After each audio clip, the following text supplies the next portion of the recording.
ที่ออกมาแสดงธรรมนี่กะบ่ได้แสดงเพื่อว่าให้คนมาเคารพนับถือบ่ได้เพื่อว่าให้คนมาเอาอกเอาใจนิยมชมชอบสรรเสริญบ่ได้ต้องการว่าเอาดอกไม้มาถวายหานั่นหานี่มาเอาอกเอาใจบ่มีเด้อแล้วก็บ่ต้องมาเว้าเอาใจบ่ต้องหานั่นหานี่มาให้ที่แสดงธรรมทั้งเบิดอยากให้ทุกคนรู้ความจริงอยากให้ทุกคนนำบ่กลับมาเกิดอีกมันเป็นอย่างจังทุกข์ก็เพราะว่ามันเกิดนั่นแหละมันเป็นอย่างจังตายก็เพราะว่ามันเกิดนั่นแหละมันจังตายเป็นบ่ล่ะมันบ่ได้ตายน้ำเนื้ออื่นมันตายน้ำเกิดนั่นแหละที่สรรหาวิธีต่างๆมาคำว่าสรรหาเดี๋ยวบ่แม่นคิดเอาเด้เฮ็ดมาก่อนเบิดแล้วจังนำมาบอกผู้อื่นได้ที่แนะนำแต่ละคนแต่ละแบบแต่ละอย่างเฮ็ดก่อนแล้วเฮ็ดเป็นแล้วบ่แม่นจินตนาการบ่แม่นจดจำมาแล้ว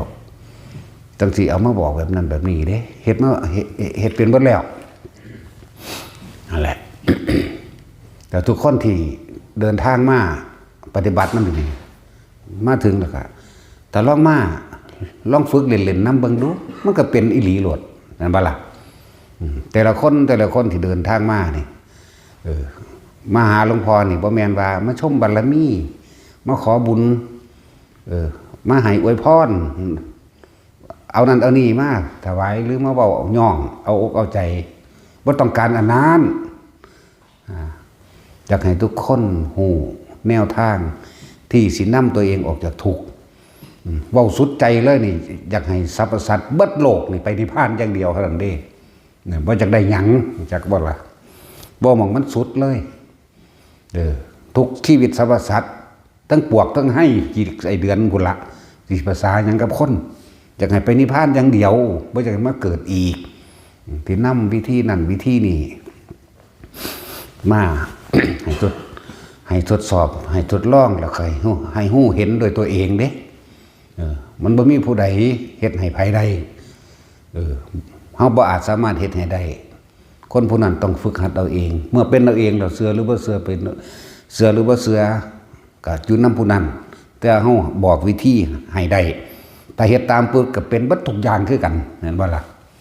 ที่เว้ามาต่างๆแต่ละมื้อแต่ละเว้นนั่นนะเฮ็ดเป็นเบิดทุกอย่างแล้วเด้นั่นด้านนี้มันก็สิมีความหมายหยังเฮาเฮ็ดเป็นเฮาก็เว้าซื่อๆแต่เฮาหาวิธีมาให้ทุกคนเฮ็ดให้มันเป็นนำเฮ็ดมันได้นำนะผู้ใดทดสอบทดลองด้วยตนเองผู้นั้นก็รู้ด้วยตนเองต่อเนาะมันสิไปเชื่อไผอีกก็ในเมื่อตัวเองทดสอบแล้วตัวเองก็รู้แจ้งด้วยตนเองตัวเองก็เป็นด้วยตนเองนั่นบ่ล่ะสิไปผู้ใดมายืนยันอีกนะนั่นแหละที่แต่ละอันแต่ละอย่างที่นำมานี่นะนำมาบอกมาสอนนำมาแนะนำให้เฮ็ดแบบนี้เด้อผู้นี้เฮ็ดแบบนี้เด้อนั่นบ่ได้ต้องการว่าผู้ใดมาอกเอาใจเอาดอกไม้มาไหว้เด้เอาเป็นหยังสากินบ่ได้เนาะเอาเงินมานี่คืออยู่ มันยังกินได้อยู่เพราะหยังเฮาก็แปลสภาพเอาเป็นอาหารตัวยารักษาโรคเครื่องนุ่งที่อยู่อาศัยเครื่องอำนวยความสะดวกก็ไปจังซี่ตัวมันสงเคราะห์โลกได้ก็เอาตัวเนาะนั่นแหละบ่ต้องหานั่นหานี่ไปถวายดอกไว้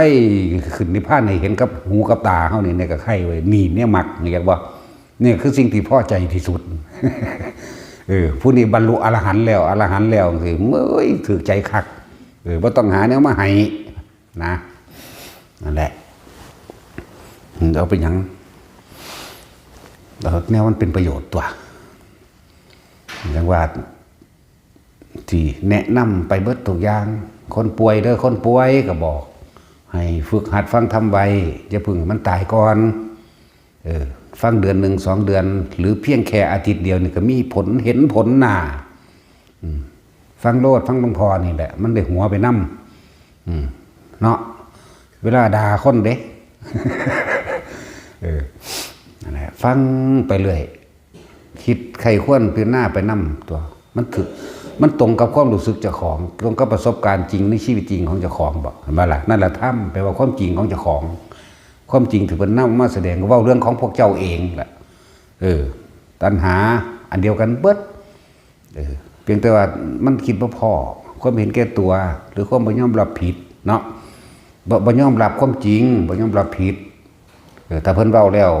เรื่องนั้นเรื่องนี้เด้อเอาน้อมเข้ามาโอ้ยแม่นเบิดมันยอมรับความจริงแล้วมันก็เห็นความจริงของตัว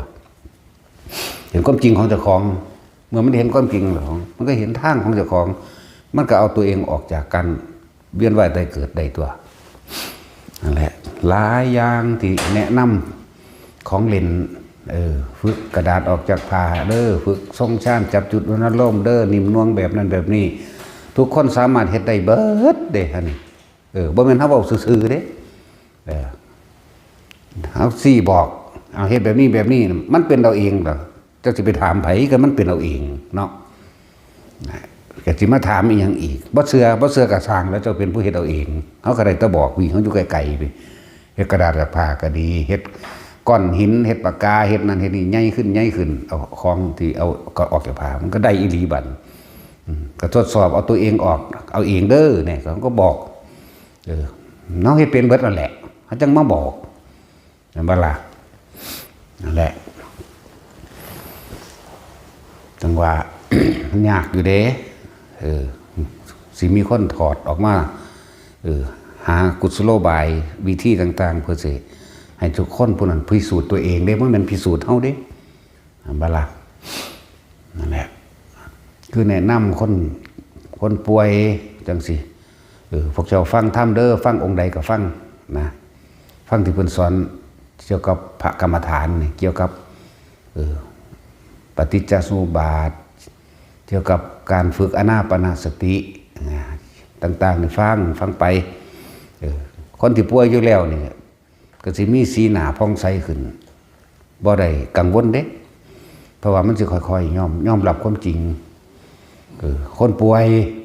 มันเจ้าสิ8-90 ปีกะฟังไปหั่นแหละเฮ็ดจังได๋ก็ตายคือเก่าหั่นแหละเนาะบ่ต้องมาถ้าพวกเจ้าฟังธรรมแล้วพวกเจ้าสิมีที่พึ่งคือธรรมนั่นเองคือความจริงที่มันแสดงออกมานั่นเองที่มีที่พึ่งบัดนี้จิตมันผ่อนคลายปัสสธิมันผ่อนคลาย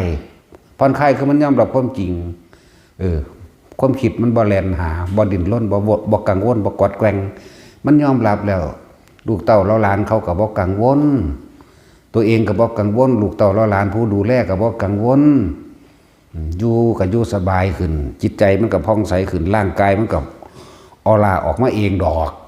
ได้ฟังไปเรื่อยบัดนี้เพิ่นสอนให้ฝึกว่าเบิ่งลมหายใจจับลมหายใจเฮ็ดแบบนี้ก็เฮ็ดไปนำตัวนั่นแหละมันก็ลืมความหลังความเก่าลืมกรรมเก่าสิ่งที่เคยกระทำไว้ไล่กังวลเรื่อยเข้ามาก็คอยเอาไปเลยอยู่กับตัวเองเป็นลมหายใจนั่นแหละตัวเองก็ดีบอกมองมันสุดก็ได้สุดท้ายแล้วถ้าพวกเจ้าเฮาบ่ปล่อยวางความคิดพวกเจ้าก็เกิดคือเก่าอยากบ่สุดท้ายแล้วต้องปล่อยวางความคิดเท่านั้นฝึกมันได้ก็สร้างแบบใดก็ตามสุดท้ายเราต้องปล่อยวางความคิดถ้าบ่ปล่อยวางความคิดพวกเจ้าก็เวียนแต่เกิดคือเก่าพวกเจ้าต้องยอมรับนะนั่นแหละพากันฟังเอาเด้อคนที่เจ็บไข้ได้ป่วยอยู่แล้วติดเตียงหรือบ่ติดเตียงก็ตามนั่นคือผู้เบิดโอกาสเดินทางไม่ใช่เวลามากก็ยากมองหันมองนี้ผู้ที่ยังมีโอกาสแล้วสิทามันป่วยเฮ็ดหยังสิทามันเฒ่าเฮ็ดหยังเนาะสิทามันงงๆแงกๆเฮ็ดหยังก็คือว่าสะสมไปแต่ตอนนี้แหละตอนที่เจ้าของยังไปได้มาได้อยู่นี่ล่ะสะสมไปเรื่อยตัวสะสมการได้ยินได้ฟังเรียกว่าสุตตมยปัญญาเฮาสิเห็นตามความเป็นจริงของจริงทั้งหลายทั้งปวงเองเฮาสิเห็นตามความจริงของร่างกายสังขารตัวเองกายสังขารตัวเองวจีสังขารตัวเองเฮาเว้าแบบใดมโนสังขารตัวเองความคิดนึกปรุงแต่งแบบนั้นแบบนี้มันก็พาปากเว้ามันก็พากายเฮ็ดบัดนี้มันก็ฮู้เทียบแยกแยะผิดและถูกตัวเกิดแล้วที่จะไม่แก่ไม่เจ็บไม่ปวดไม่ป่วยไม่ตายไม่มีเนี่ยความคิดมันกับปั๊บเข้ามาแต่ของตอนนี้บ่ทันตายก็คิดเบิ่งผู้อื่นตายก็ได้ตัวเห็นบ่ล่ะปู่ย่าตายง่ายกูไปใส่วะตายแล้ว โอ้ยคนเฮามันสิยังกระดอแต่ภาษาเกิดมาหากินซ้ำตายพวกเจ้าก็ดึงเข้ามาตัวบาดนี่โอ้แม่นเด้เนาะนะคนเฮามันเป็นหยังจังตายเนาะบ่ได้เป็นน้ำเลิกงามยามดีบ่ได้เป็นน้ำคล่ำนั่นนี่บ่ได้เป็นน้ำผีเฮ็ดมันเป็นน้ำมันเกิดเข้าใจว่าล่ะแต่บ่เกิดมันก็บ่ตายทั้งตัวเนาะนี่ก็คิดเบิ่งเอาตัวโทษเลิกงามบ่โทษเลิกโทษเลิกโทษวันอังคารโทษวันศุกร์วันเสาร์บ่โทษวันอาทิตย์บ่โทษเอานั้นอันนี้มาไว้เฮือนเขาเลยตายบ่หรือไปโทษอันปลานั่นปลานี่คาล่ำคำแคะบ่โทษว่าเข็ดว่าขวางตามป่าตามดงบ่คนยังตายบ่อันบ่ล่ะโทษเอานั้นเอานี้มาจากป่าโทษเอาหมักแตงบักฮงมาบ่แล้วก็ย้ายบ้านนี้ยังซั่นสิบัดคนมันตายอยู่ในบ้านหลายๆมันคือบ่พากันย้ายเอาแน่เนาะแม่นบ่ล่ะที่มาว่าแต่น้ำปลาน้ำดงมันนะโทษมันเกิดมันจังตายเนาะมองออกไกลๆกว้างๆนะฝรั่งมันเป็นอย่างจังตายก็มันเกิดตัวมันจะตายโดยที่ใดก็สร้างฮีแม่มันตัวมันก็ตายคือเก่าไหมเนาะตายโดยป่วยตายโดยอุบัติเหตุรถชนตายโดยถูกลูกปืนเขาฆ่ากันปาดข้อแขนข้อฟันข้อกันก็ตายมันตายน้ำเกิดนั่นแหละเนาะแล้วมันสิ้นนี้พ้นบ่วะนั่นแหละก็คิดน้อมเขามาตัวนี่โอ้ยเกิดมาแต่เพียงแค่หากินซ้ำตายหนึ่งดอกมรณานุสติคือความตายมานึกถึงแล้วกดข่มอารมณ์ตัวเองได้จากความโกรธความเกลียดถ้าพวกเจ้าตายด้วยความโกรธความเกลียดพวกเจ้าไปนรกนรกดิบๆที่พวกเจ้ากำลังเราร้อนและกังวลเรื่องนั้นสร้างอีนั่นสร้างบักนี่อยากให้มึงตายยังกันมึงสิคิดนึกปรุงแต่งปาดข้อเขาเอาขวานฟันหัวเขาแยกซี่หัวออกจากกันที่นั่นแหละจะเขากำลังตกนรกเข้าใจว่าล่ะนี่นรกดิบอารมณ์ร้อนๆบึ้มอยู่ในหัวใจเจ้าของอยู่ในความรู้สึกเจ้าของนั่นแหละบอกปานนี้ยังสิว่าเข้าใจว่าความรู้สึกผู้ใดก็มีเบิดตัวศูนย์นะเนาะตายตอนมันศูนย์มันโมโหเอาแม่ลงนรกหมดแล้ว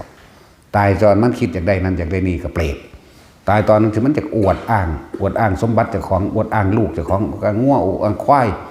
อวดอ้างต่างๆนั่นนี่ตายตอนนั้นนั้นไปเป็นสัตว์เดรัจฉานด้วยตายตอนคิดอยากไปทำบุญก็ไปสวรรค์เท่านั้นแหละตายตอนสงชาติก็ไปเป็นพรหมเนี่ยก็บอกให้เบิดอยู่ได้แหละเบิดสุดทางนะอันละแต่ที่สุดเราต้องตายนี่ไหมเนาะบ่เหลือว่าจะบ่ตายมึงสิหักกันทำไรมึงก็ตายแมงคือเก่าแหละเนาะกอดกันไว้อยู่กับตายค่ากอดกันนั่นแหละจับมือจับแขนบีบนวดกันเรื่องกับตายค่าบีบค่านวดนั่นแหละบางคนก็ตายว่าได้บีบนวดตายในห้องICU ตายค่าเจาะข้อตายข้อเอาแนวสอดเขาหูดังสอดเขาทองถือถุงเหี่ยวเนาะมันเป็นอย่างจังตายก็เพราะว่ามันเกิดเห็นบ่ล่ะสั้นแล้วฟังเอา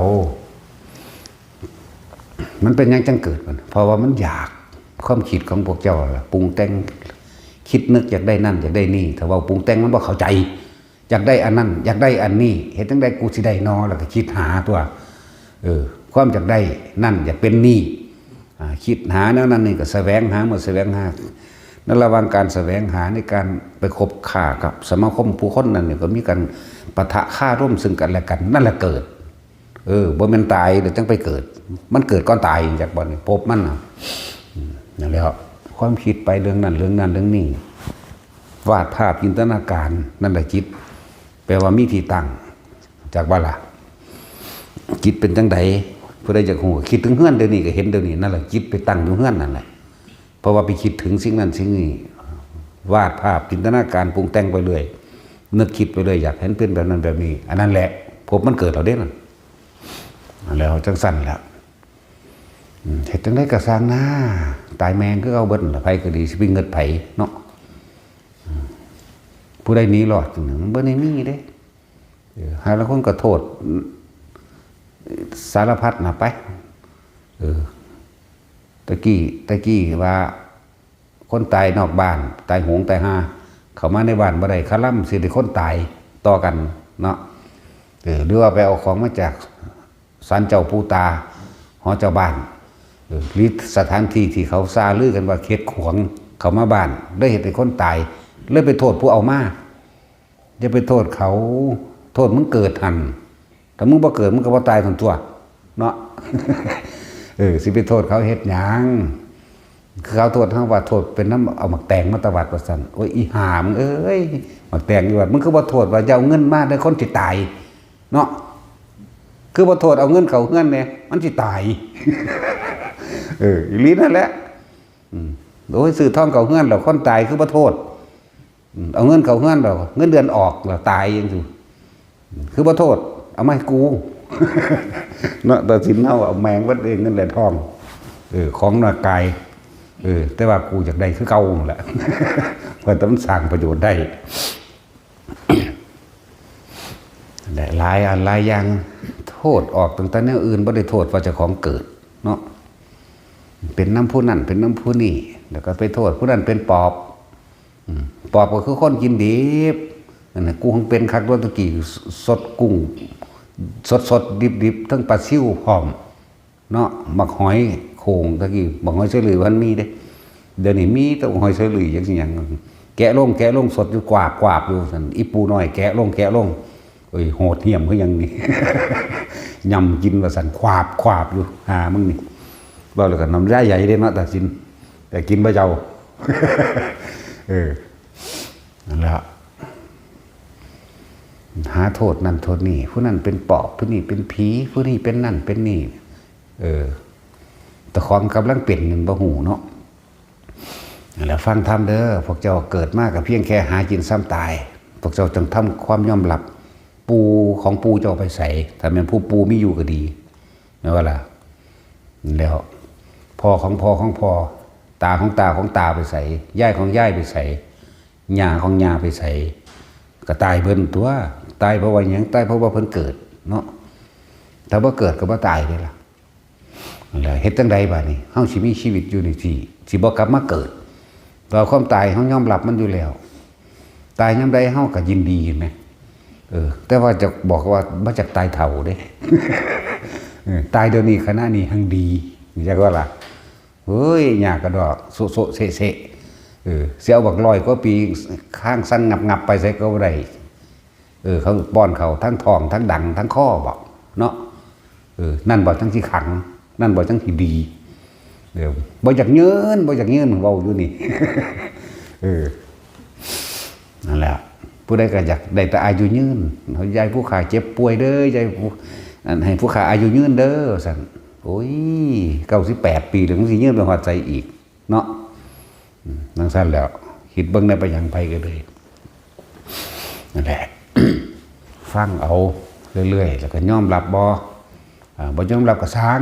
มันก็ตายคือเก่าแหละบ่ยอมรับก็ตามเนาะธรรมะนี่มันบ่ได้แยกส้นสันบรรณะกับไผเด้บ่มีเลี้ยนสูงบ่มีเลี้ยนต่ำบ่มีลูกเศรษฐีบ่มีเศรษฐีบ่มีคนขอทานเด้บ่ได้เลือกสัตว์บ่ได้เลือกคนบ่ได้เลือกต่างประเทศเด้ตายเบิดเกิดมานี่คือความจริงของทุกชีวิตสัตว์เกิดแล้วต้องแก่ต้องเก็บต้องตายถือว่าบางคนก็บ่ได้แก่สำเร็จเกิดแล้วตายนี่มันร่วมเลยก็ดีซั่นแล้วบ่ได้แยกศาสนาบ่ได้เกี่ยวกับศาสนาเด้ธรรมะนี่ก็ทำกรรมอันใดเลวความคิดที่อยากเบียดเบียนผู้อื่นความคิดที่อยากฆ่าผู้อื่นนี่ว่าจิตเจตนาเป็นตัวกรรมความคิดในขณะนั้นคิดไปแต่ของกำลังทำลายเจ้าของนี่บ่ได้เกี่ยวกับศาสนาเด้นี่อันนี้โกเขาบอกมีศาสนาทั้งสี่เวลามันสูญให้นั้นมันโมโหนั้นมันก็คิดไปจะฆ่าทั้งนั้นทีนี่มันกำลังทำลายตัวเองแม่นบ่ล่ะ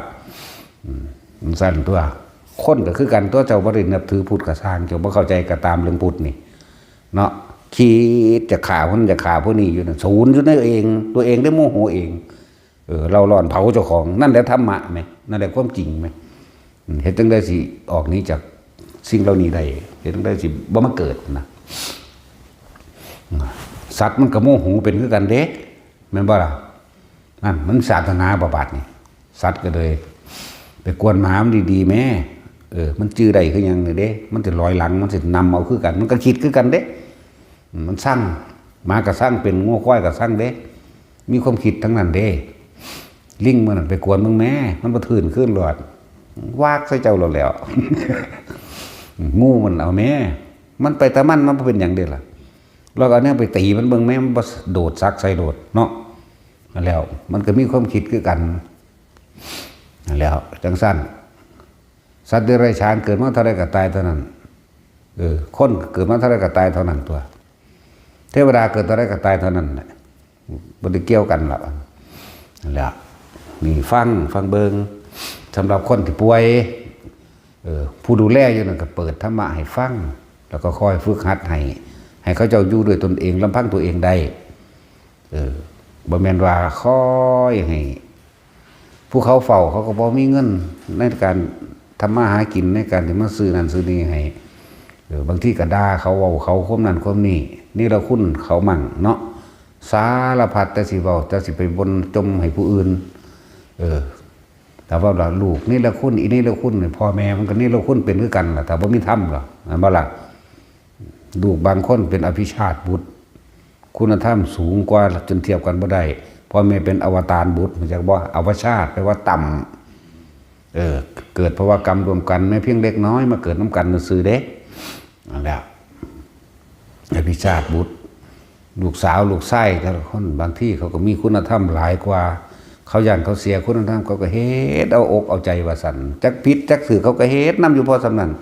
เอาไปตัวมาพ่อแม่บ่มีคุณธรรมเลยกลายเป็นบาปแก่ตนเองเด้โทษตะลูก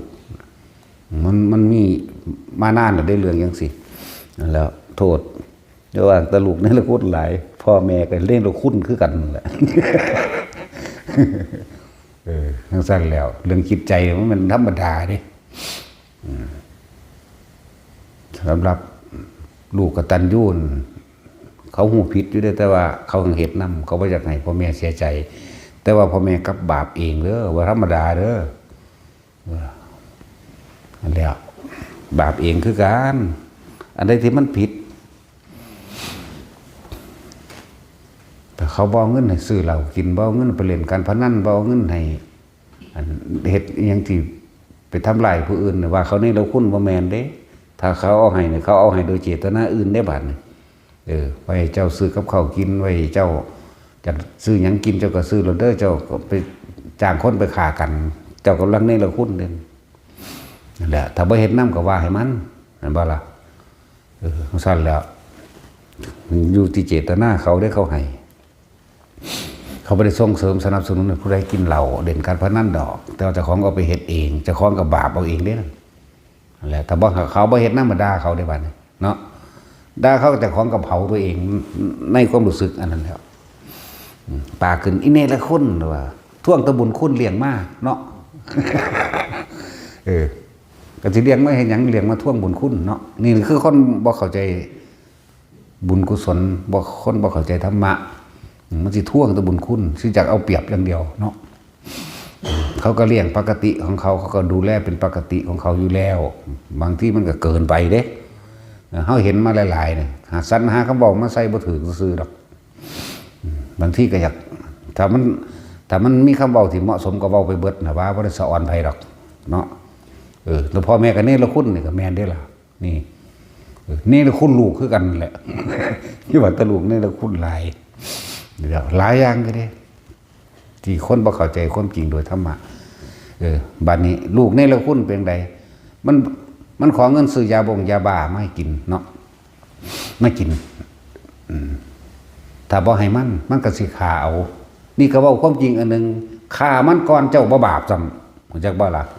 ถ้ามันฆ่าพวกเจ้าลูกฆ่าพ่อฆ่าแม่เป็นอนันตริยกรรมถ้าหักมันฆ่ามันก่อนรู้จักบ่ล่ะ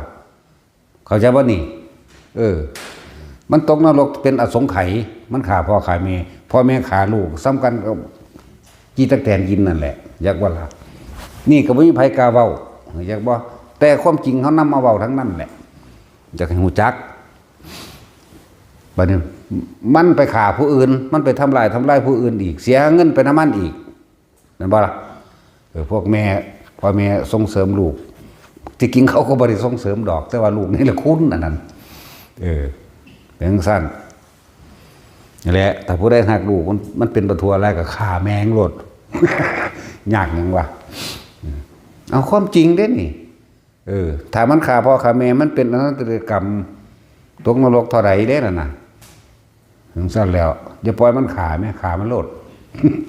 โอ้ยกับท่านกับให้ตำรวจมาเอาไปหรือให้อีหยังมาเอาไป หรือใส่พิธีอื่นก็ได้ตัวเนาะก็สิโง่คักปานนั้นบ่เฮ้ยโง่แล้วก็มันฆ่าซะ วันมันฆ่าแล้วมันลงนรกมิจฉาอยู่แล้วแถมซ้ำลงนรกไปอีกโอ้ยตกนรกเป็นอสงไขยพุ่นนี่ธรรมดาบ่นั่นแล้วจังซี่แนวจังซี่ก็บอกให้มันรู้แจ้งไผก็ดีเนาะ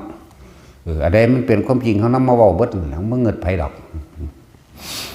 นั่นแหละทั้งว่าฟังพวกคนป่วยคนเฒ่าคนแก่ยังก็หัดฟังธรรมเฮ็ดพวกลูกก็เหมือนกันพวกพ่อแม่ก็เหมือนกันที่ดูแลกันปู่ย่าตายายญาติสนิทยังก็แล้วแต่ต้องยอมรับความตายเด้ถ้าพวกเจ้าบ่ยอมรับพวกเจ้าสิหนีไปไสสิเอาผู้ใดมาป้องกันให้เนาะสิเอาผู้ใดมาป้องกันเจ็บปวดให้สิเอาผู้ใดมาป้องกันตายให้บ่มีไล่เบิ่งมาต่างๆถ้าของเคยเกิดมาเนี่ยเคยเห็นคนตายแต่ใดโอ้ยผู้นั้นก็ตายเนาะปู่ก็ตายเนาะย่าก็ตายตาก็ย่ายก็ตายเนาะลุงป้าอาเอานั่นนี่ก็ตายคนเกิดที่หลังกูก็ยังตายเนาะก็ไล่มาแล้วกูสิหลีหนีไปไสคนเฮามันทุกข์นำหยังเนาะทุกข์เพราะว่าความคิดจังได๋ดังใจจังสั่นจังซี่บ่มีไผเอาอกเอาใจแบบนั้นแบบนี้โอ้ยเนี่ยเนี่ยตอนนี้กูกำลังทำลายแม้กระทั่งตนเองทำลายตัวเองบ่พอคืออยากได้เอาแต่ใจจะว่านี่กูเอาแต่ใจกูบังคับลูกหลานกูบังคับคนนั้นคนนี้แบบนี้เนาะนั่นแต่ว่าในความร้อนกระวนกระวายกับกูนี่แหละเป็นผู้กระวนกระวายเองเขาก็สิได้รับความลำบากใจคือกันเนาะลูกหลานกูเนี่ยคิดให้มันได้ตัวนั่นบ่ซั่นก็ฟังธรรมนี่ตัวก็อยู่กับธรรมตัวบัดนี้อยู่กับหลวงพ่ออันนี้ก็ได้หรืออยู่กับหลวงพ่ออันอื่นก็ได้ทั้งเบิดนั่นแหละฟังธรรมองค์ใดก็ได้ฟังไปเถอะที่เขาเจ้าสอนแบบนี้ฟังไปก็ยอมรับตัวแต่มันยอมรับมันก็มีเครื่องอยู่เครื่องอยู่ของคนก่อนสิตายนี่อยู่น้ำไห้น้ำหน้าอยู่น้ำทรัพย์สมบัติผู้ใดขายท่องอยู่น้ำลานท่องเป็นห่วงกิจการผู้ใดทำกิจการธุรกิจยังก็อยู่กับธุรกิจอันนั้นเรื่องเครื่องอยู่ของคนที่มาเกิดอีกแต่ว่าเกิดอีกอย่าได้คิดเด้ว่าจะไปเกิดเป็นคนตายโดยความโลภก็ทั้งนรกไปซะก่อนไปเกิดที่ทันนรกเจ้าก็ตายจากนรกมาจะคอยขยับมาเป็นเปรตนั่นบ่ล่ะเอาคารุกรรมมันของหนักซะก่อนตัวจังคอยเรื่องระดับมาเป็นสัตว์เดรัจฉานเบิดกรรมมันจังมาเป็นคนนี่ธรรมดาบ่ทำบุญจริงๆมันเคยทำบ่เดินไผก็ดีเข้าใจบ่ล่ะบ่แม่นได้ทำเอาหน้าบ่แม่นได้ว่าแค่ไปตะวันพระก็มีหาละคนบ่บริสุทธิ์เด้ท่านแล้วก็ขอนั่นขอนี่แถมทำไปนี่ก็ไปดีบ่ดีไปตำหนิพระสงฆ์องค์เจ้านั่นอันนี้อีกไปตำหนิคนในวัดกันเองคือเฮาได้ยินได้ฟังมานี่พระในวัดน่ะหลวงพ่อดีอยู่หรอกแต่คนในวัดไม่ดีเขาก็บ่แม่นพระอรหันต์นะว่าล่ะเฮาก็ได้ยินมาเรื่อยๆอยู่ว่าพ่อแนกต้อนรับเขาบ่ทันได้บรรลุหยังเด้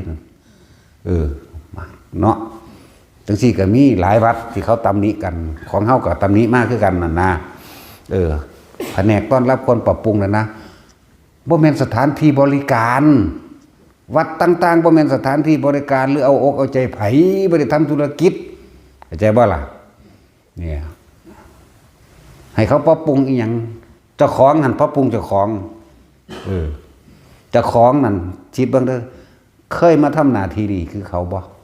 เนาะเขาพบปะผู้คนมือนึงเป็นตัวใดร้อย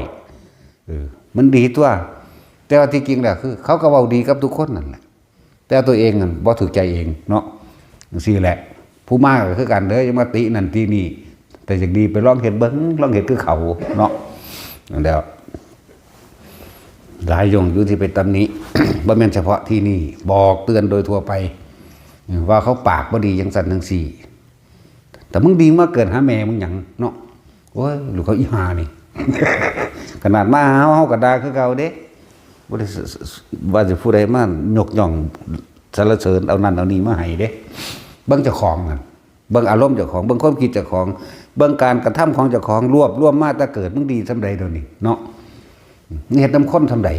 นะวัดทุงมองนี่เว้าแทนวัดทุงมองวัดใดก็สร้างที่ปฏิบัติธรรมแบบคนที่เข้าไปปฏิบัติคนที่เข้าไปเดี๋ยวไปบ่พอใจเจ้าหน้าที่เขาบ่พอเขาบ่แม่นเจ้าหน้าที่บริการในลักษณะว่าเอาอกใจเพื่อให้เกิดกำไรเข้าใจว่าล่ะเขาบริการความสุขเขาเอื้อเฟื้อสถานที่เขาแนะนำบางอัน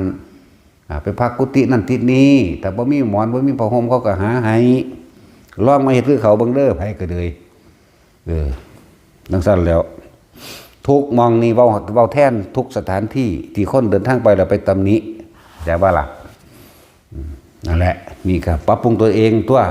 มึงมาละหรือมึงมาเอาแม่นบ่เขามาละอารมณ์เด้เขามาละความจากได้ดังใจเจ้าของเด้บ่ได้มาให้คนมาเอาอกเอาใจว่าซั่นอยากได้สถานบริการดีๆสุขก็ไปอยู่นำโรงแรมต้องหยังตัวเนาะอุ่นบางใดมันนอนคืนละ100,000 ล้านพุ่นไปรับรองว่าเอาใจแน่แม่นบ่ล่ะอยู่นี่บ่มีบ่ได้มาเอาอกเอาใจไผจังซั่นแต่ว่าแทนทุกวัดแทนวัตถุหม่องอะไรเดี๋ยวนี้ผู้ใดฟังก็ฟังบ่ฟังก็บ่ฟังเท่านั้นแหละเนาะนั่นแล้วบ่แม่นว่ามาให้เพิ่นเอาใจเด้ว่าเคยฟังเฮาจังเทื่อก็มีเด้มาขอของขังพอขังแมงบ่เนาะสุก็ซื้อเอาซุมตัวสุก็ขังตัวเองไว้ในหั่นมันถามหาน้ำกูเอาเพิ่นคือบ่สนใจเฮาเบ้ยอีห่าเอ้ยมึงก็บ่งามเนาะแต่มึงงามกูก็สิสนใจเป็นตาเชิงนี่ก็ใครหามึงนี่ เนาะตาสินไปฟาดมันนี่น่ะ เสกเวกสากวากอยู่หน้าท้องอุดหูดอิดหีบเฮ้ยปากแหล่ๆดำๆเตะเสะอยู่อะไรมากเลยเนาะอีหลีนั่นแล้วเดี๋ยวกูไปเอาใจอีหยังว่าอีห่างเฮ้ย เสียดายศาสตร์เกิดเป็นคนคืออีเตยนี่ ไปเสะอยู่ให้ก็เลยเสียเขาไปดูดวงให้ดูหาแม่มึงบอก แล้วบ่ได้แม่นมองสิมาเอาอกเอาใจไผเด้นั่นแหละทุกคนที่เดินทางไปตามสถานที่วัดมองแต่ละอันที่เรามองนะมันก็บ่แม่นง่ายเด้การสร้างวัดเห็นบ่ล่ะกว่าสิมีคนมาให้คำแนะนำบ่แม่นให้บริการก็ให้คำแนะนำให้คำแนะนำเพื่อมองอยู่มองเศร้ากินข้าวแนะนำมองหันมองนี้เด้อเวลานั้นเฮ็ดจังซั่นสิเด้มึงบ่ได้แม่นอันผู้สิมาดลบันดาลอิหยังให้ผู้ใดใดเด้เนาะดีตัวก็บอกให้อีแต้วมันพกมีดโตฟันปากมันนำหลวดผู้ใดว่าต่อไปนี่มึงพกโลดเด้อ ผู้ใดบอกว่าดีฟันปากมันโลด มีดโตปานตอนั่นน่ะพกไว้ทั้งหลังดีๆโลดแนะนำไปพร้อมถือไปพร้อมผู้ใดบอกว่าดีฟันแหมงเครื่องปากกันนั่น มันบ่แม่นสถานที่บริการมาเอาอกเอาใจกับไผมันบ่แม่นว่าทุกๆคนที่เว้าถูกใจเจ้าของโดยทั้งหมดเห็นบ่ล่ะแต่มึงดีมาเกิดหาแมงบ่เนาะนี่เด้มองมันว่าแล้วหรือหลายๆอย่างคือคนมาบวชจังซี่แหละน่าหลายๆในเรื่องบวชก็เหมือนกันคือเฮาบ่อยากเว้าให้มันเป็นประเด็นให้มันเกิดความสำคัญอีหยังเจ้าก็สิมาเปลี่ยนธรรมเปลี่ยนวินัยใหม่ธรรมก็ธรรมเหมือนเดิมคงเดิมธรรมะนี่เป็นความจริงมีมาตรการไหนแต่ก็สิมาดัดแปลงภายวินัยโดยเอาคนมาดัดแปลงภายในเฮ็ดจังได๋เฮาก็บ่เฮ็ดนำดอกภายวินัยอันเก่าธรรมอันเก่าธรรมและวินัยคือศาสดาเฮาก็เฮ็ดตามศาสดาบ่ต้องเอามาเว้าเป็นประเด็นดอกมันเป็นไปบ่ได้อันเรื่องว่าให้พระมีเมียนั่นเนาะจังสี่บ่ต้องเอามาแงะใส่ดอกเฮาบ่เฮ็ดนำเข้าใจบ่ล่ะเอาแล้วจะมาถามมันเป็นประเด็นแล้วถามให้เกิดความแตกแยกไหมแม่นบ่ซั่นแตกแยกเด้อันใดบ่แม่นพระพุทธเจ้าเว้าเฮาสิไปเฮ็ดนำเฮ็ดหยังเนาะเฮาก็เฮ็ดนำพระพุทธเจ้าเด้สร้างขึ้นมาด้วยกำลังแรงศรัทธาบารมีของตนเองเด้บ่ได้สร้างขึ้นมาเพราะว่าผู้นั้นผู้นี้ไม่เห็นด้วยเด้ เฮาเฮ็ดมาโดยลำพังของเฮาเองนั่นบ่ล่ะนั่นแหละอย่ามาถามเพื่อยังพวกอันพระจับเงินและทองเป็นอาบัติตัดญาติเป็นอาบัติสู้อ่านเข้าไปลึกๆแน่สู้จะมาเว้าซ้ำนี่หลายขนาดผู้บวชแท้ๆยังบ่ทันได้ฮู้จักว่ามีเท่าใดกันแน่เว้าตั้งเรื่อง227มัน 2,000 กว่าพุ่น200 300อีหยังเนาะแล้วให้มันเชิงลึกเข้าไปจนว่ามันรู้แก้งแตกสารตลอดพุ่นละนั่นแหละคนธรรมดาคนอันที่บ่แม่นคนที่ฝึกหัดปฏิบัตินี่อย่านำเขามาเว้าแต่ของก็บ่ได้รู้แก้งนะอะไรอย่านำเขามาเว้าในวัดเฮานี่ส่วนมากเฮาบ่ค่อยตอบเดี๋ยวถามคนหล่อแค่แหละถามหาแม่มึงบ่เนาะมึงดีมึงมาเกิดหาแม่มึงบ่เหมือนบ่ซั่นแล้วจังว่าจะพวกเขาก็จะตอบมันเขาสิแทรกแซงเขามานิดๆนั่นน่ะก็จะตอบจะเอามาเป็นประเด็นให้มันเกิดเป็นประเด็นให้คามันเฮ็ดหยังนะจังซั่นเฮาก็ปฏิบัติของเฮาอยู่แล้วคือจังพวกเฮาเมื่อทองคำขออุปสมบทได้แล้วคล้องดีทอกันเสมอกันดีแล้วเฮาก็จังหามือบวชให้ก็ขึ้นอยู่กับอุปชาเป็นผู้กำหนดพอเขาเจ้าพร้อมในหมู่คณะอุปชากรรมวาจาจารย์ซ้ายขวาจังไปบ่ได้เกี่ยวกับเรื่องงามยามดีพร้อมแต่บวชเขามาแล้วก็ให้ศึกษาพระวินัยขนาดทั้งสิเอามาจะเว้าทั้งเบิดก็เว้าบ่ได้มันมีความละเอียดละออมันมีความมีหยาบมีปานกลางแล้วก็มีเป็นละเอียดอยู่ในหันให้ไปศึกษาเอาเองหนังสือเฮาแจกหนังสืออริยวินัยนี่ก็แจกเนี่ยเอาคอรอคะแลตื่นมาบอกกันเว้าเฮ็ดหยังตัดไม้ก็เป็นอาบัตินั่นลึกเข้าไปในหันแต่บ่มีผู้ใดเฮ็ดให้ก็ได้ตัดเอาเองตัวเห็นว่าซั่นลึกเข้าไปในพระวินัยนั่นตัดหญ้าก็เหมือนกันตัดไม้ก็เหมือนกันอาหารก็เหมือนกันเฮ็ดเองได้เบิดนั่นแหละถ้ามันบ่นั่นแหละแน่สู้ไปเปิดอ่านเอาเองได้ไปหยัง800หน้านึงดอกเนาะสิมาเว้าแค่แงะอีหยังจังซี่นะคิดเห็นยังไงสั่นโอ้ยนั่นแหละการบวชนี่เป็นของที่เฮ็ดได้ยากนะพอแห้งแล้วเด้เนาะนั่นแหละจังว่าเฮาบ่นำประเด็นขอรอแค่แต่ที่เขาถามนั่นถามนี่บ่เอามาตอบให้ดอกมันนำเป็นประเด็นเถอะในกิ่งมาบวชโลดเนาะมันบวชเลยนี่เก่งทำไรเดี๋ยวนี้นั่นแหละบวชแล้วถือว่าอยู่ในระหว่างพรรษาเฮาก็จำอยู่ในสถานที่บริเวณนี่แหละนะหลังจากออกพรรษาแล้วสิเฮาก็อนุญาตให้ไปธุดงค์นี่ก็เฮ็ดตามพุทธเจ้าเบิดเด้ล่ะรักษาเถอะปุตสปาสูตรปุตสะคือหยังปุตสะเนี่ยที่จริงมันปอปลาสรุต่อเต่าเรียกว่าบุตรแต่ว่าเขาเขียนปุตสะนี่หมายถึงมาจากคำว่ากัสสปะปุตสะปะนี่จึงเรียกว่าปุตสปาสูตรนี่พึงรักษาธุดงควัตเถิดนี่สูตรนี้เป็นสูตรการรักษาธุดงควัตคือกรรมฐานทั้งเบิดนี่แหละเป็นรากเหง้าข้อมูลของพุทธศาสนาก็ดีเป็นรากเหง้าข้อมูลของคนที่พ้นออกจากทุกข์ได้เฮานิยมให้ไปนิยมหรือบ่นิยมก็คือทำตามเนี่ยบ่ล่ะปุตสปาเนี่ยกุลบุตรทั้งหลายเพิ่งเดินตามพระศาสดาหรือกุลเพิ่งทำความเพียรเพื่อให้พ้นจากทุกข์เถิดเรียกว่าปุตสปาเรียกว่าปุตสปะสูตรผู้เฮ็ดได้เต็มที่เลยผู้เดียวกับพระกัสสปะท่านแล้วพระมหากัสสปะผู้เดียวเท่านั้นได้เฮ็ดได้13ข้อมันไปได้บ่เฮาบ่นอนตลอดชีวิตเอาธรรมดาบ่นั่นแล้วศึกษาเบิ่งดูในตุดงควัตรเพิ่นเฮ็ดได้เบิดเลย13ข้อถือบ่นอนตลอดชีวิตนั่งอยู่ซั่นเด้จังซั่นแล้วมันก็นอนในชานเพิ่นนั่นล่ะนั่นแหละเพิ่นให้เอาพระมหากัสสปะนั่นเป็นตัวอย่างรากเหง้าข้อมูลของเฮานี่ในกรรมฐานนั้นต่างหากเพิ่นเอิ้นปุตสปาหรือปุตสปะสูตรพวกนี้ผมบ่เข้าใจดอกสำได้สำนึงนั่นน่ะแต่เว้าสำนี้ก็พอแห้งละเคยหูยินบ่บุเนาะมันลึกมันละเอียดมันมีแต่คันหยาบๆนี่ก็เฮ็ดบ่ทันได้อยู่บ่ต้องพูดถึงปานกลางและปรมัตถวินัยอีกมันธรรมดาเด้ นั่นแหละพวกอันสิบวชจังสิเฮาก็ให้ทองเฮาก็เบิ่งนิสัยนำเด้บ่แม่นว่าสิบวชได้ง่ายๆปานนั้นเด้เนาะเบิ่งนิสัยนำเฮ็ดเวียกนำหมู่บ่นอนั่นนี่บ่นอเป็นจังได๋น้อยขี้ข้านนั่นนี่หรือหลายๆอย่างในการเบิ่งนั่นแหละในการทดสอบไปเรื่อยตัวว้ายสมัยตะกี้ทั้ง4 ปีผมตัวเชื่อสิได้บวชเนาะ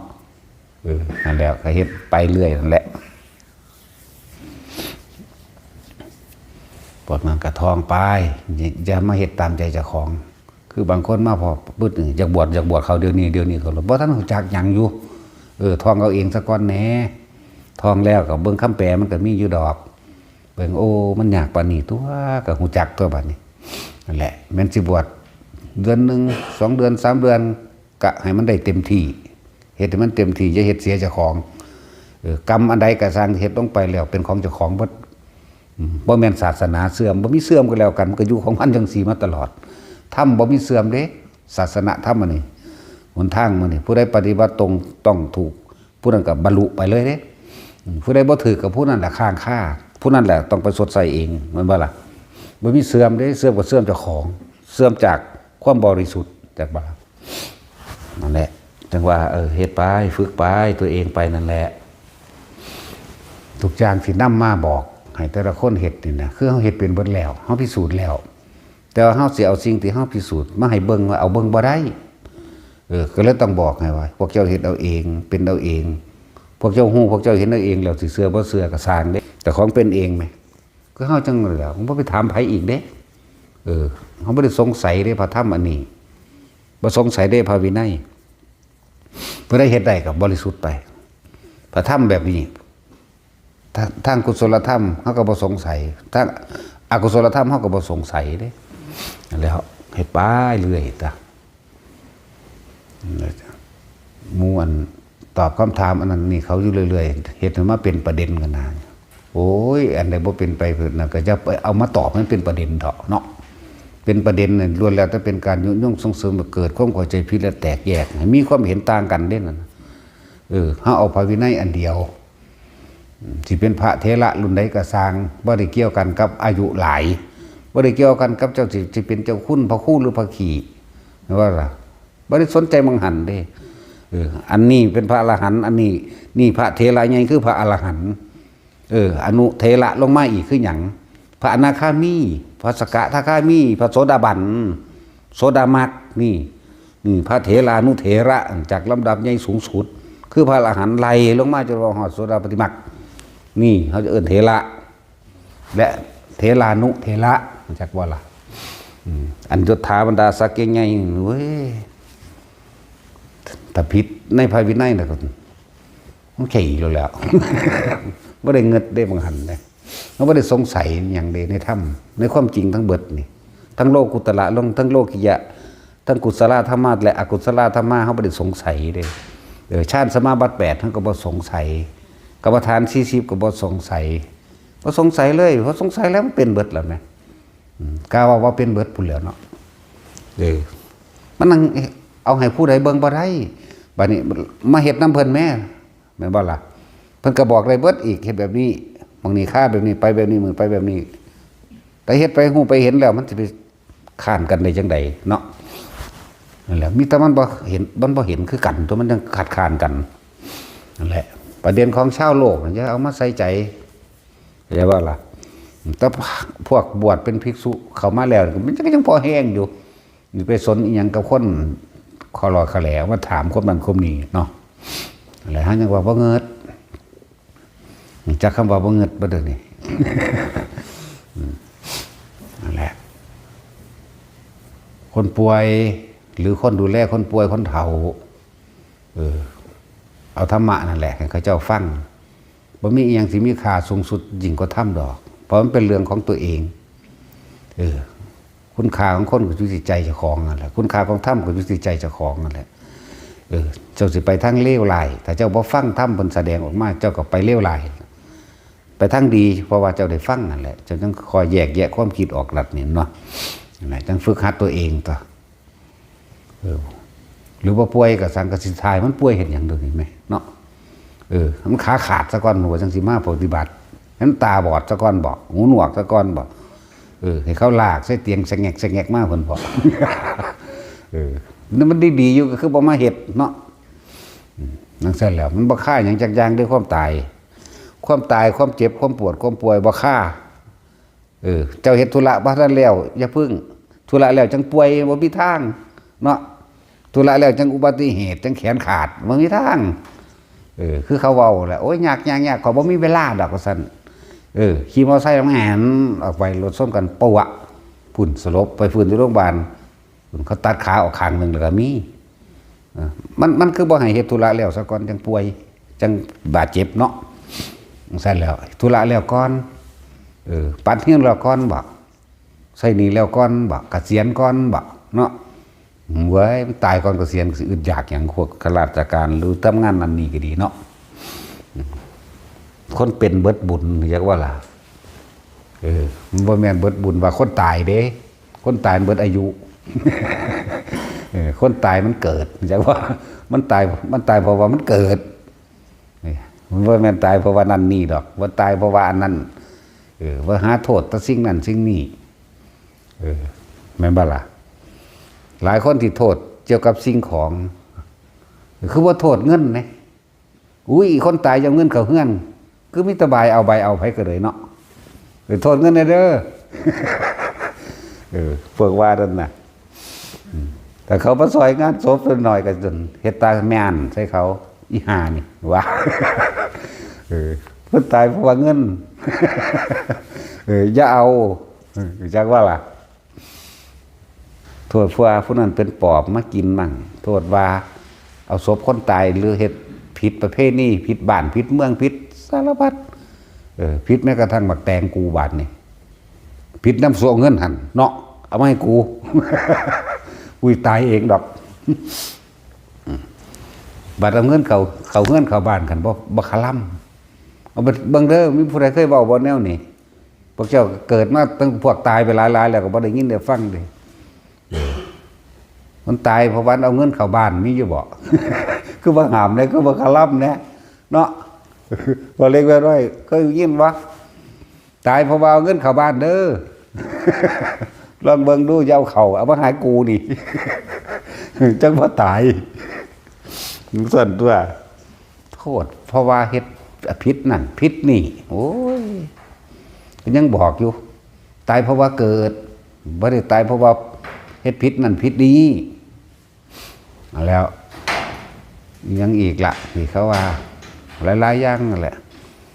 ยังอันบักแตงบ่ตัดสินเขาเอากันเอาบักแตงเข้าบ้านเอาบักแตงไปกันเลยตายต่อกันมาสั่นโอ้ยมันเป็นเอาเงินไปให้กันหัน มันเป็นเอาเงินไปกันมันเลยตายต่อกันเนาะ เอาไม่กู จังว่าตายพวกสมองหมาปัญญาอ่อนเอ้ย แล้วคือบ่โทษเงินนะ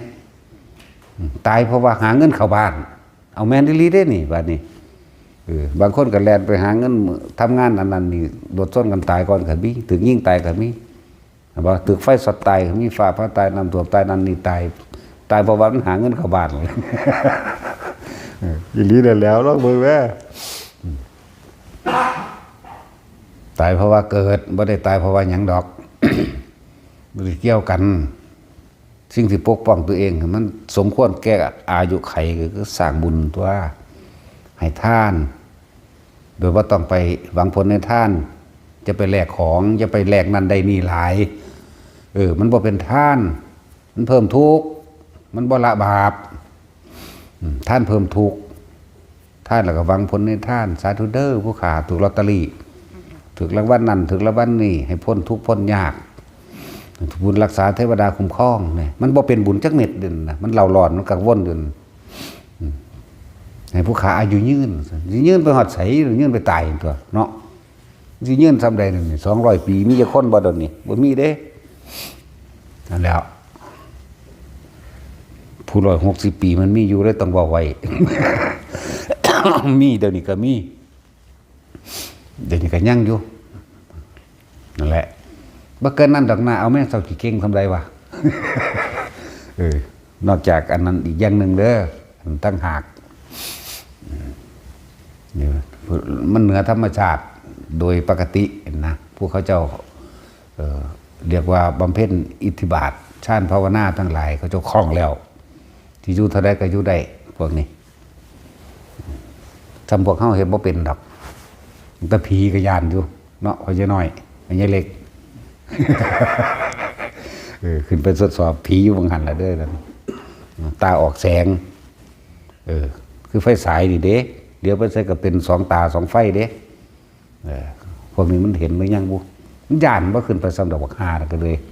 มันพวกมันขึ้นไปใช่ปะบอสั่นบักฮาย่านอีหลี ย่านหาแมงมึงบอกแล้วเขาบอกให้ฟังเราย่านได้บ้างเนาะพวกข้าไทยเห็นผีแต่สินว่าสิว่าจำก็จำได้ดีแต่มันเป็นตายานเนาะจิปิเสขิเด้อแต่สินกีดยางแก้ไว้ตามโลใส่กันนะแม่มันไปคิดออกได้จำอยู่ผู้เดียวเนี่ยเป็นตายานเนี่ยบ่อยากเห็นหลวงพ่อว่าจิปิเสขิสันอุ้ยบ่ทองบ่ทองบ่ทองละหังทองมันตะจากหัวเด้กินยาแก้กิปิเสขิอุ้ยถ้ามันมานี่กูเฮ็ดจังได๋นอนี่ว่าซ่านมันเป็นกุศโลบายซื่อดอกแต่วันเห็นอีหลีเด้ว่าโลดเด้อตาเปื่อยใส่กันหมดแล้วนั่นคาถายังดอกเว้าไปจังซั่นแหละถ้าจิตมันร่วมลงไปเห็นอีหลีได้ล่ะเอาโลดเด้อแต่สินเจ้าแกกไว้นั่นอีหยังตวมหน่วมอยู่ทางหลังกูนี่ สอกใส่กันแต่เขาควักข้างแก้วเด้อสอกใส่เขาโลดเด้อจะหยุ่งหน้าโลดเด้อ จังซั่นแล้วมันเป็นคำหัวใจปฏิสังขายโยดอกอันพวกนั้นจากว่าล่ะจิคือหยังปิคือหยังเสคือหยังขิคือหยังจิไกอันปฏิสังขายโยนิโสจิวรังเด้อสั่นเห็นบ่ล่ะปฏิเสวามิก็ว่าไปปิก็คือหยังก็ปินทปาตังปฏิเสวามิเด้อสั่นเสก็คือหยังเสนาสนังเด้อสั่นขิก็ขิรานังปัจจจเพสัชชะปริคาโรปริพุตโตเด้อสั่นนั่นแหละมันจะร่วมในหัวใจนั่นแหละอยากบ่ล่ะท่องไปมันร่วมเพิ่นอยากเห็นก็เฮ็ดเอาตาเห็นอีหลีเด้ แต่สินเจ้าทองโดดเด้อเจ้าสิลืมแล้วเขาเลยทวนให้ทวนให้พอเล็กน้อยก็ขึ้นไปตึ้งหันแหละเสียงผีหัวแง่กล้องดูก็คือยินเด้มันคิดออกเด้แนวจังสันแนวอยู่ผู้เดียวเนาะก็บ่ซั่นสิว่าให้ฝึกบักนั่นแหละบวชเข้ามาแล้วพวกนักบวชก็ดีจะถิ่ม กรรมฐานเขาเป็นกระบุตรเกิดที่หลังถ้าถิ่มกรรมฐานแล้วก็เป็นว่าบ่รู้หยังละจากว่าละจะรักษาพุทธปาสูตรเอาไว้พุทธปะกระบุตรที่หลังรักษากรรมฐานเพราะกรรมฐานนี่คือรากเหง้าทั้งเบิดฐานที่ตั้งแห่งการกระทำได้คำว่ากรรมฐานแม่นหยังล่ะจิตเจตนานั่นแหละคือการกระทำทั้งเบิดร่วมกรรมที่สำเร็จว่าสำเร็จกับพอเจตนาแล้วเป็นตัวกรรมแล้วก็มีอารมณ์พร้อมนี่นั่นแหละฝึกหัดตนเองต่อคือออกพรรษาแล้วเดี๋ยวเฮาก็ให้ไปทุดงตามป่าตามเขานี่คือเฮารักษากรรมฐานประเภทนี้พุทธประเภทนี้พร้อมจักบ่ล่ะหลังจากนี่ปีใหม่มันจังแล้วเขาแล้วน้ำคักบัดนี้จังมันจังสะดวกเพราะมันออกพรรษาแล้วเขาบ่คันได้แล้วเขาได้ออกพรรษานี่นะบ่แม่นว่าจะไปเหยียบเขาเหยียบน้ำคนตะกี้มันบ่โง่ปานนั้นดอกที่ว่าภิกษุเที่ยวไปเหยียบเขาเหยียบต้นเขาต้นกาต้นน้ำเขาแล้วเขามาฟ้องพระพุทธเจ้ามันลำบากคนว่าให้ไปซื้อเพิ่นมีความละเอียดลึกซึ้งยิ่งกว่านั้นผ่าตะกี้ก็หายากสิผ่าพัดผ่าเปลี่ยนมันบ่ล่ะเพิ่นก็จะให้อยู่นะเป็นที่เป็นทางตัวนี้ก็สิย่างไปเหยียบต้นเขาคนหลดบ่เนาะนั่นแล้วนั่นในหนังสือเขาเจ้าบ่ได้โง่ปานนั้นคนตะกี้หังซื่อสัตย์ซ้ำแม่นสิเลวก็เลวซื่อสัตย์ปล้นบ่เจ้าปล้นบ่ปล้นเจ้าฆ่าบ่ฆ่าโดดเด้บ่ได้แม่นคนซุมื้อนี้เด้หลอกลวงเฮาชัดๆจังซี่ก็ยังบ่ได้ว่าหลอกลวงเด้ฆ่าคนอยู่แท้ๆตาคนเห็นบักหลายก็ยังเอาเงินจ้างกันบ่ยอมรับความจริงแม่นว่าซั่น แล้วขี่โกงเอาเห็นหูอยู่นี่ก็มุ้ยมันธรรมดาตะกี้เขาเจ้ากันเป็นคนซื่อเด้เวลาพระพุทธเจ้าถามเธอทำอย่างนั้นจริงหรือจริงเจ้าข้าหรอเด้ไม่ได้ตัวจักเม็ดเด้เห็ดนั่นได้ก็ได้นั่นแหละเขาเจ้าจึงได้ความจริงเขาเจ้ายอมรับความจริงเธอฆ่าอย่างนั้นจริงๆเหรอจริงเจ้าฆ่าหลดนั่นบ่ค่อยตัวบ่ตัวนั่นสั่นแล้วเพราะละพระเฮ็ดผิดเพิ่นก็ยอมรับของเพิ่นเองนี่ล่ะว่าเพิ่นเฮ็ดผิดโลดเนี่ยเพิ่นก็ตำหนิติเตือนกันปรับอาบัติแสดงความบริสุทธิ์ใจว่าผู้ฆ่าเฮ็ดผิดแบบนี้อย่าเฮ็ดอีกเด้อก็แสดงกันให้อีกผู้นึงตำหนิติเตือนใดเจ้าต้องยอมรับเจ้าเฮ็ดผิดก็หมายเพิ่นนั่นล่ะซุมื้อนี้มันยอมรับแม่งยังล่ะบ่ว่านักบวชหรือว่าคนให้บ่ยอมรับก็บ่ยอมรับพวกเจ้าก็ไปรับเวลาใหม่คือกันนาบ่ยอมรับก็ดี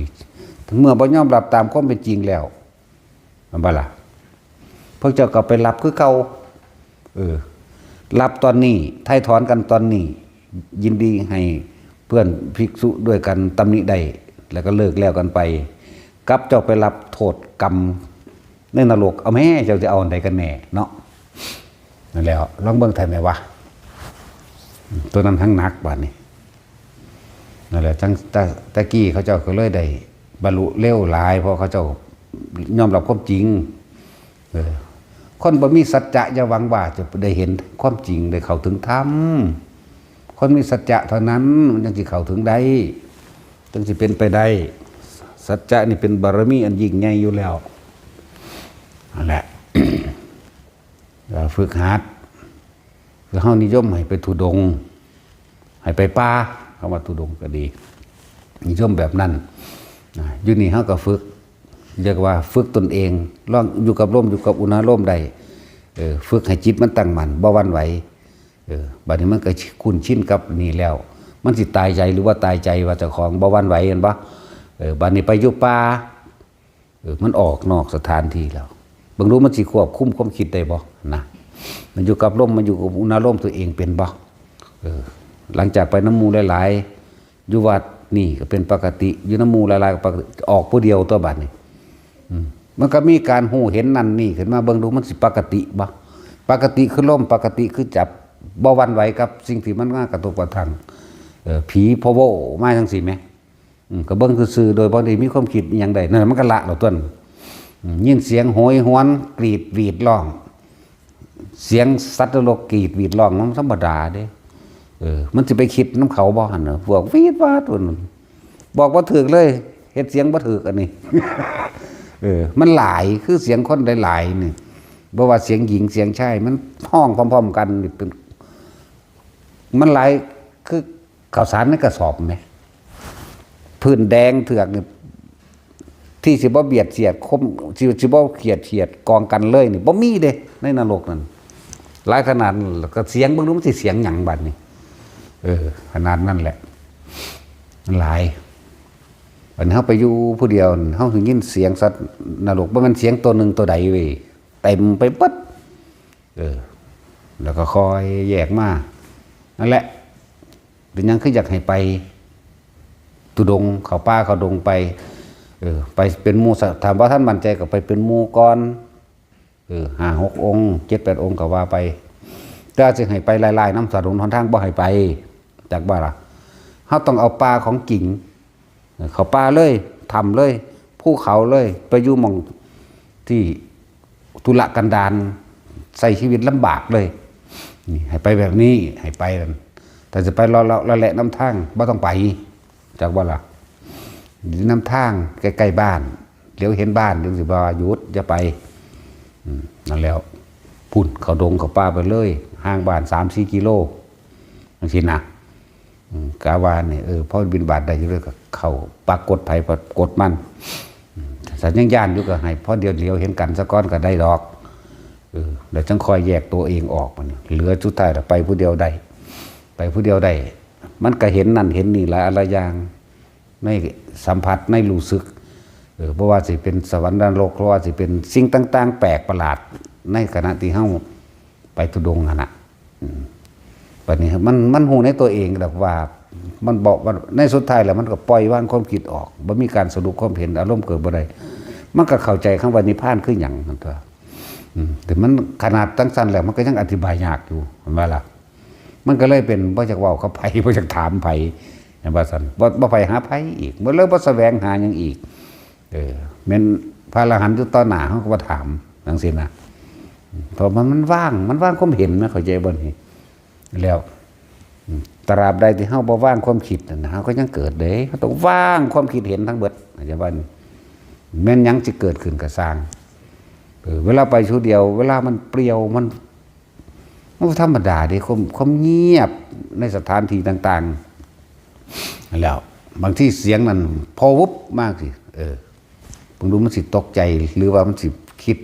ฟุ้งซ่านไปตัวทีบ่นะเลยจังว่านิยมให้ออกป่าเหมือนเดิมแต่เฮาบ่เฮ็ดตามพระวินัยที่พระเจ้าบัญญัติไว้ของเก่าแม่นบ่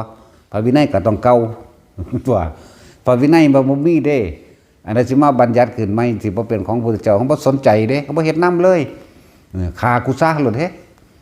แต่มึงนั่นฆ่ามึงคืนเด้ที่ตัวนั้นเด้เนาะเอาใส่ประทาน